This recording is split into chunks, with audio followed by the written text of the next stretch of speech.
BBM, pabor sa anti-dynasty law. Unipink, totoo ba? What do you get when you give a spoiled brat who gained his notoriety, posisyon sa gobyerno, pagpapayamang walang hangganan? He was a little bit of a nerd as a kid, so he wanted to do physics, maths, biology, but my grandfather was like, there's no money in that, so switched to politics. And the power to influence national politics hitherto undreamt of in the history of our country. Did you seriously just say hitherto undreamt of? The President directed Congress to prioritize the following proposed legislative measures. Anti-dynasty bill. Katulad ng sinabi natin kanina, nagbabago ang political landscape. Maraming umaabuso. At tama naman ang Pangulo, ang kapangyarihan ng pagboto ay nasa kamay ng taong bayan. Pero dahil dito may mga naaabuso, nais ng Pangulo na ipabatid sa taong bayan na kayo ay may choice. Choice na naaayon sa merito, hindi lamang dahil pare-pareho ng apelyido.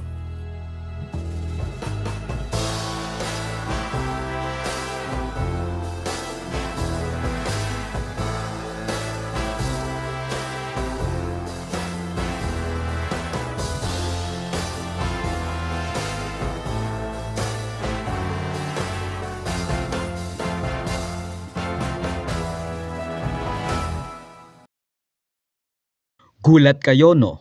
I mean, imagine the most notorious Nepo baby who benefited from ill-gotten wealth, power, and influence somehow directed the House of Representatives to prioritize key progressive at, seemingly against self-interest tulad ng anti-dynasty bill. You cannot stop people from wanting to serve. Aimee wants to serve. I want to serve. Sandro, my son, wants to serve. What will I tell them? No, don't help them or process to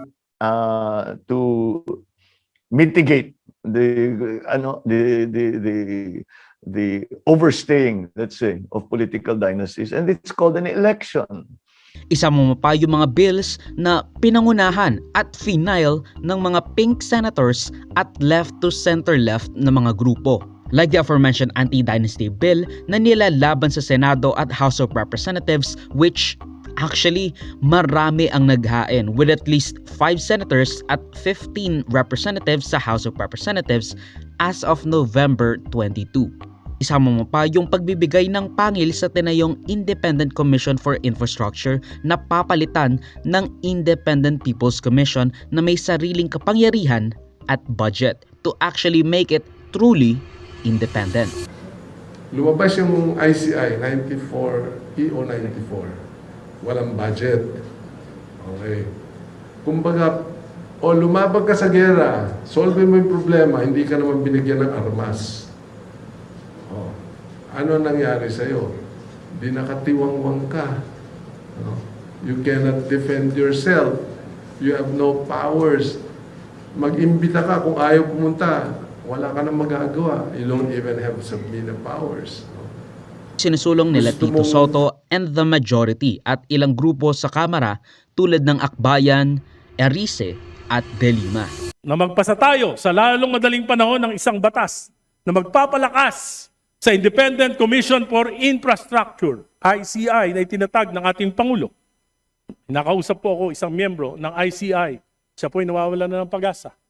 Kung siya po ay magre-resign dahil sa kakulangan ng kanilang ng poder, lalo pong mawawala na ng tiwala ang ating mga mamamayan.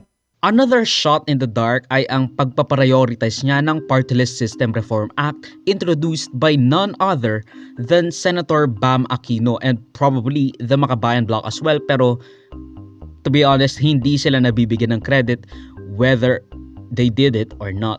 The Party List System Reform Bill seeks to pull back some of the implications ng disastrous ruling ng Korte Suprema noong 2013 na nagsasabing hindi lang para sa marginalized groups ang mga party list system natin, which means kahit sino, basta party list ka, pwedeng pumasok sa representasyon ng mga party list. So tinatanong nyo, bakit disastrous?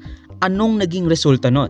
Well, ayon sa kontradaya noong 2022 national elections, mahigit 70% ng mga tumatakbong party-list groups ay hindi kumakatawan sa unang interpretasyon, which was the marginalized groups. Hindi sila kumakatawan sa may hirap o kaya na may para sa interes lang ng politika, malalaking korporasyon at may bahid ng political dynasty.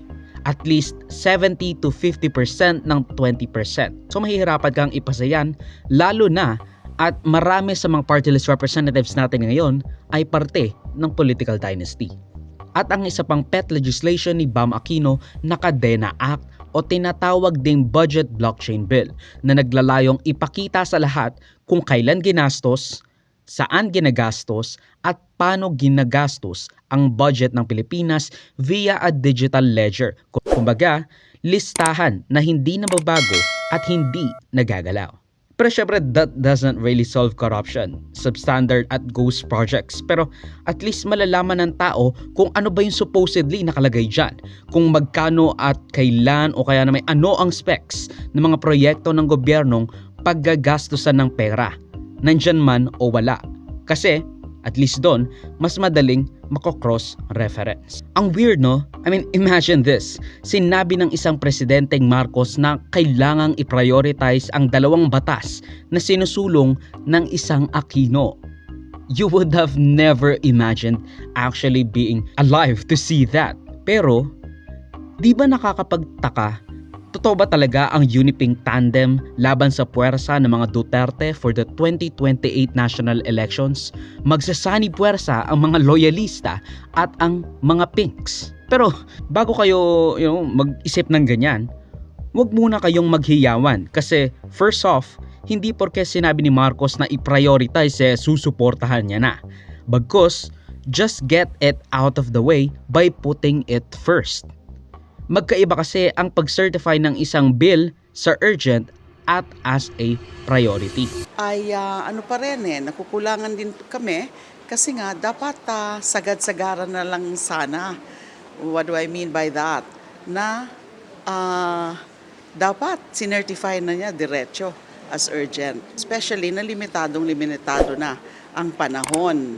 Ilang session days na lang, ilang working days na lang. So we will be, even if for example yung House ay mag-decide na sige na nga, i-ano na natin yan, trabahuin na natin yan, although kailangan ay lubos-lubusan na sana yung ginawa ng Pangulo, diniretso na niya na sinertify as urgent para sigurado na maisa sa batas na rin bago yung break ng Kongreso.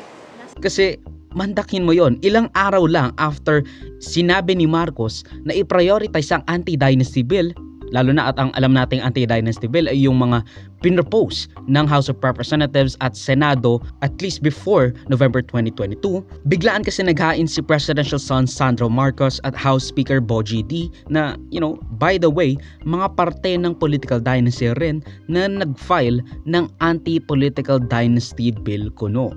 Ayun pala yung version na gustong ipapush ni BBM, hindi yung mga existing na, which is far more stricter at actually addresses the problem of anti-dynasty in the Philippines. Hindi yung galing sa minority at mga gusto talaga ng tunay na anti-political dynasty law. Kasi napakahina ng anti-dynasty bill na yon kasi ayon sa draft na kanilang pinasa, pwedeng magkaroon ng presidente or VP or senador at unlimited na congressman at iba pang pwesto, pero isa lang ang posisyon ang makukuha sa isang lokalidad. So no two councilors or no two city officers. I guess yun na yung pinaka bare minimum. Pero maraming umangal mula sa minorya sa bill na malamang sa malamang ang papasa. Kasi nga pinupush sila ng mga matataas na tao sa House of Representatives. Yung sobrang hinang anti-dynasty bill. Hindi yung mga pinropose nila Laila de Lima, hindi yung pinropose ni Senator Risa Ontiveros at marami pang ibang kongresista. Malamang ang mapupush at malalagdaan ni Marcos ay yung pinush ni Bogie D at ni Sandro Marcos. Alam mo, sa 5 kongreso na nakasama ko sa House, ako yung una nagpa-file lagi ng anti-political dynasty bill. Matagal ko nang laban. It precedes the 1987 Constitution, I fought 4 political dynasties in my city. Alam mo, binasa ko yung kila Speaker Boji saka kay Majority Leader Sandro, hindi papasa yon sa Constitution. So hindi ito actually an anti-political dynasty bill. It's a travesty of the intent of the framers of the 1987 Constitution. At tingin ko, ito ay unconstitutional. It's not an anti-political dynasty bill. It's a bill that will legitimize political dynasty. Pero nakalimutan nila, hindi nila pinag-aralan mismo siguro yung intent of the framers of the Constitution na lalabas yung kanilang ipinanukala ay unconstitutional. Ang sabi nga ni Arice, di ba? Hindi anti-dynasty bill yan. It reinforces dynasties. It legitimizes dynasties. It defines dynasties but does nothing to ban it.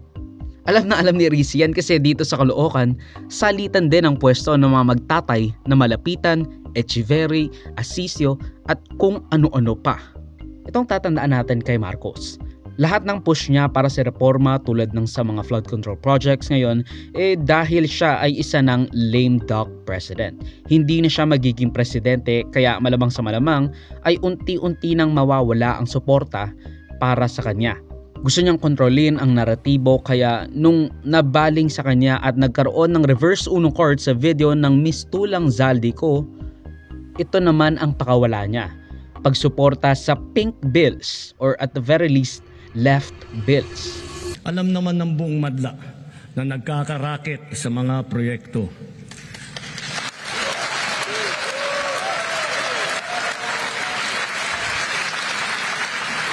Mga kickback, mga initiative, errata, SOP, for the boys.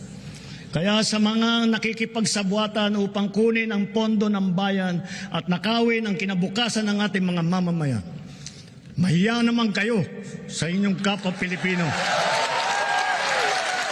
Lumalakas ang kalaban niya sa politika at hindi siya makakatakas doon dahil yung mga bumoto sa kanya noong 2022 ay halos kalahati if not more ay dahil kay Duterte.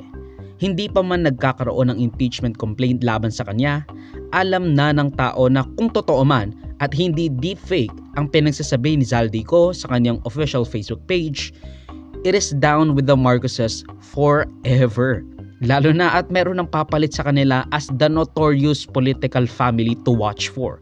And that is the Dutertes. Kaya he's trying to incur favors sa mga progresibong grupo by symbolically at performatively pushing forward sought-after bills ng mga progressive pinkish figures. Kasi nga, natatakot siya na ipakulong siya after his term ends. Ako ang nagsimula nitong lahat. Ako ang magtatapos. Kaya't asahan po ninyo na wala pong tigil itong aming ginagawa. At kahit na parang napakatagal ang dumaan na panahon, ako'y nagpapasalamat sa pasensya ng ating mga kababayan. Ngunit nagbunga na ng resulta ang mga pasensya ninyo. Maraming salamat po.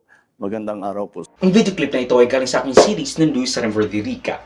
Check the entire videos for the complete weekly news recap and subscribe to the channel to be kept up to date sa mga local at global news na I'll make sure will be interesting to you. Particularly you, whatever your name is. Hindi ko alam, sorry.